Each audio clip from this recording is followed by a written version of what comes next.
Hey everybody, Michelle Holling Brooks here from Unbridled Change, and I wanted to pop in and do a quick vlog to kind of round out the beautiful 2024 energy and welcome in the 2025 energy. I just got done recording a super fun segment for Pivot Now, which is a beautiful series that is on Roku channel. Television and with the host Susanna, and she was so amazing. And in that interview, we were talking about what does it take to take that courage to pivot, to take that leap of faith, to be able to say, hey, I maybe am living life like really well and things are trucking along, but I feel this call to go over here, and I really feel like this desire to step into like the next expression of me that's coming in that might like clash with how people have known me before. And as I was working through this interview, I just kept really kind of chuckling to myself because I was like, this is like what I do. And the name of the organization that I decided to start in a massive pivot moment for myself was Unbridled Change, right? And it got me kind of thinking about just how far Unbridled Change has come in the 16 years now that it's 16 years old. I started it back in like 2008 and where it's going. And, at the end of every year, I always love to do a reflection practice that kind of takes me back through like what are the different milestones that were reached in that year? What were the different quote challenge opportunities, and how do I want to reframe them in my mind and pull out the wisdom nuggets that's in there?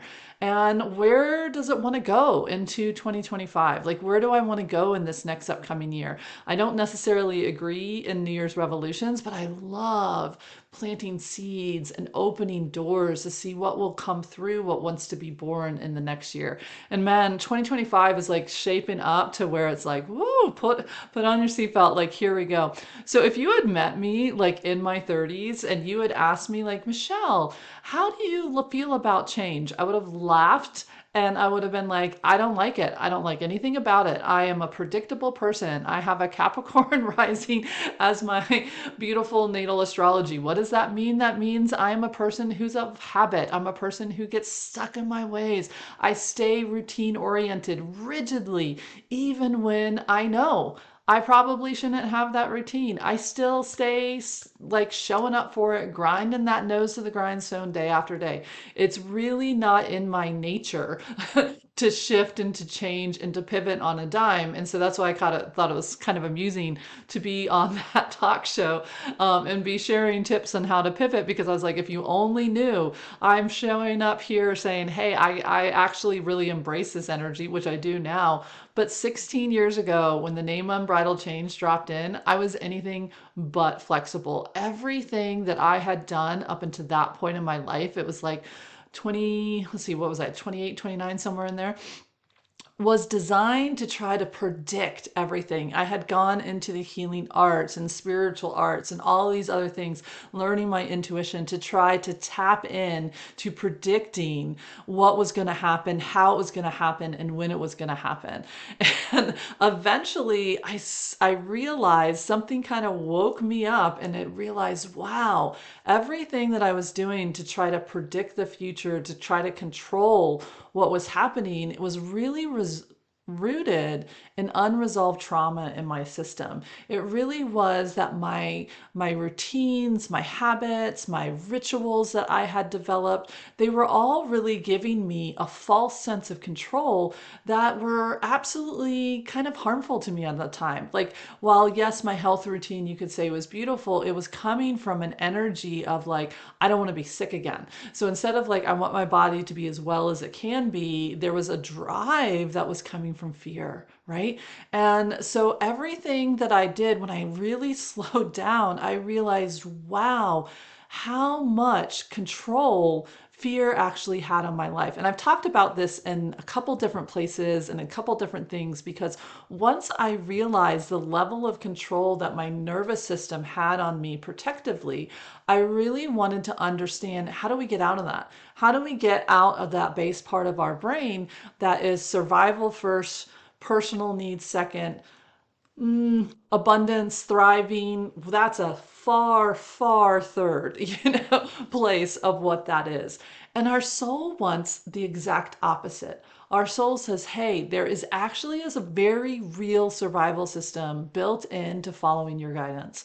There's a very real way that we want you to express all these different versions of you. And this brought me to a real kind of place. I know when I started Unbridled Change, was I willing to say no to what other people wanted me to be and say yes to who I wanted to be, what I knew was coming through me, even though it made no sense to anybody else. When I started Unbridled Change, it was in the middle of a recession. I had no land, I had no money, I had no place to put horses, I had nothing. And yet, I was like, I'm going to start a bricks and mortar equine based partnered coaching and healing organization that can provide a place for people to find the hope and the healing that they've been searching for. And yet I had no place. I had no ability. Yes, I had 3 horses, but I was keeping them at somebody else's place. And I was just about to resign from that position. So I would have to move said horses off of that property. It was really a time where everything said, yeah, this is not possible. And what I needed to be willing to do was to release control of knowing how all the pieces were going to fall into place. And they did beautifully. A beautiful family came forward and allowed me to free lease the land to bring that in. Partnerships came forward that helped to provide funding to put up fencing. A beautiful arena came forward from another lady who was coming out of a domestic violence relationship, and she had this kit of a metal indoor arena, and she was willing to do a substantial donation to us to help us be able to put that up. Funds came through to be able to bring the pieces into play in ways that absolutely just blew my mind. Beautiful clients came forward. Different organizations said, yes, we trust you. We want to work with you and have you support our clients. All these different things came in. And I remember when that idea of starting this organization came in, I had no idea how any of that was going to be there. Instead, I just knew that this is what was coming forward. And it was so funny because when I was thinking about it and I had this fear just binding me up, I heard in my beautiful meditation, it was like, Michelle, are you willing to unbridle yourself? I kept asking, well, how is this going to happen? Where am I going to put this thing? Where's my paycheck going to come from? Because I've got a brand new baby girl, because I just had my first daughter and she was like less than a month old, and she's sitting in my arms and I'm looking at her and I'm like, wow, if I quit this job, this is that paycheck. I had a brand new marriage. It was crazy town for me to think that I could start this organization under these circumstances of this psychic weather. And yet it was the exact right time. Everything fell into place. And it took my willingness to see that I could unbridle myself from what it is. And so I was kind of working with the name Unbridled, and I didn't know the second half of the name. And what came in on another meditation was, how willing are you to allow your world to change for the better? Like, why do you think that change always means something bad? And it really got me to open my eyes to this word that I didn't really like. And I started to think, wow, I do think if somebody says something's about to change, I automatically go to doom and gloom. I also automatically think, oh my gosh, what did I do wrong? What did I do to upset them? Like, there were trauma responses, all shades of linked in there. So that is how Unbridled Change, the name, was born. Is it was like, could I unbridle myself to express myself, to be in my true design and flow of what's coming through my heart? And was I willing to let life change on life's terms and believe that it wasn't always going to be bad?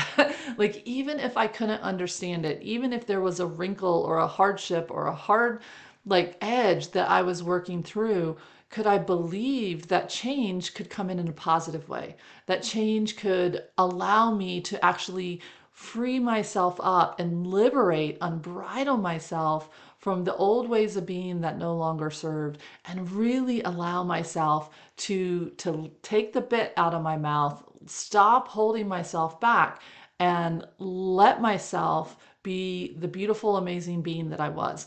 And Unbridled Change then became this avatar for me in my own personal life about this relationship of where do we bind ourselves up? Where do we resist change because we think it's going to be lose-lose instead of win-win? And how do we then allow ourselves to pause, to breathe, to exhale, and to take that leap of faith on ourselves? And when I look back at all the shifts and the changes that Unbridled Change has invited me into over the last 16 years, it's a little bit crazy to me, and it's a little bit of coyote medicine, because one of the things that I figured out very early on is that Unbridled Change was its own being, its own sentience. It's not a reflection of me per se. It is actually guiding the growth and the learning that I've been up to. And so Unbridled Change has pivoted many times. It has shifted, it has changed, it expanded, but it all centralizes around that growth, that embodiment, that conscious expansion journey. And Unbridled Change has done that for me. It's helped me go from only equine services to recognizing that not everybody wants to work with a horse. Not everybody lives where I am. And so how can it serve those people? What arenas can I walk myself into that allows it to serve more and more beings all across the US, then out into the world at large? And here we are 16 years later, and we have a robust online services and distance services, from coaching to group coaching, healing, spiritual arts, allowing personal growth and development, all working along those lines of how are we bridling ourselves up? How do we lovingly begin to dissolve that? And how do we embrace that we are beings designed to change? We are not one note. We are many, many, many different things. And can we allow ourselves to step into that? So while the services at Unbridled Change have expanded and grown and shifted over the years, it always has remained around this beautiful central nucleus of a why. And that is to be here to provide this beautiful, steady heartbeat of a sacred space for you to find the hope and the healing that you've been searching for, a sacred space for you to find a way to bridge over that ocean of past pains and life's experiences, disappointments, disillusionments that have separated you out from being able to live your authentic life, to love yourself and your life, and to see that in leading a life the way that your heart is guiding you, that is a beautiful, joyful service that feeds out and ripples out into the world around you and out to all the beings. Like, really, when we unbridle ourselves, we unbridle other people, and we bring in more love, more joy, more compassion, more curiosity, more willingness, more collaboration. We allow ourselves to truly be with that interconnected web of life in a way that feels supportive, in a way that welcomes change, and a way that we truly are thriving. That's what we're really up to. So as we move into 2025, like, this is where we're going on even a grander scale. I'm so excited to kind of start to lay the groundwork. I've been kind of holding it close in, letting this little baby kind of grow and shift and change, and she's getting ready to be able to come out. And that is my second book. Oh, I'm so excited about her. She is amazing. And she is here. After I wrote The Horse Cure, I knew that there was a second book that wanted to be in there. I just didn't know what it was.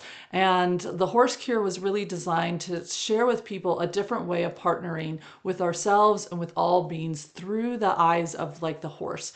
Like, to see the horse as a sentient being allowed them to see themselves as a sentient being, to see the change and the hope and the healing that can happen for another being, allowed the person who is reading that book to feel that same sense that there is a way to have that experience for themselves. And the second book that's coming out somewhere in mid 2025, maybe summer, late summer, somewhere in there, she is going to be all about really serving as a soul companion, as a beautiful guide that walks with you as if you have me or the horses right there with you in your sacred space, right? Walking you through, how do I build that bridge back to who I truly be? How do I help support myself on my healing journey, on my sacred wellness and spiritual journey of really awakening and finding a way to hold that healing presence for myself and for others? That is what the second book is about. I'm so excited. There'll be more information and some teasers coming out because I'm going to need help. I need help bringing this beautiful creation all the way through and out into your hands. And so I'll talk more about that in the coming months of how you can help me with this project, how you can help bring this forward. And along with that, she decided that she wanted a cousin. And so the second book said, hey, I would like a companion. And that's really how I would like to go out. And so I'm also putting together, I'm in the process right now of writing and developing and working with amazing friends that I'm going to introduce you to in the coming months as well, to build out an Oracle Wisdom deck that goes with the book. And so it's a beautiful suite that comes in there and allows that to be a part of it. And Oracle decks or wisdom decks have been a huge part of my own healing journey, because sometimes the fears or the worries or the noise that's within us in that separation is just so wide that it's hard to connect to our inner guidance, to hear the whisper of our soul or that beautiful sacred witness within us. And so the Oracle decks and cards became a real beautiful part of my journey of helping me be able to set that intention, draw a card, and to feel that instant kind of response, dialogue that was happening between me and what that card's message was and the imagery that's on there. And so I have a beautiful artist friend who's going to be coming in, and she's going to be helping draw the art for the cards as I'm putting together the messages for them.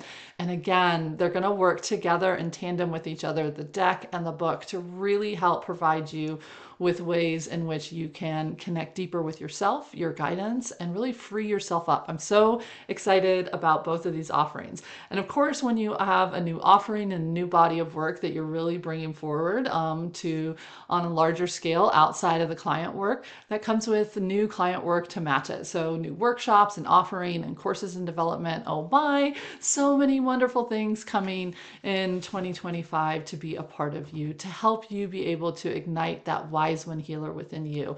And these range from personal workshops designed for self-care and self-work into even the professional space of training other professionals of how to do this for others. So 2025 and 2026 are already shaping up to be another beautiful unbridled change moment of expansion.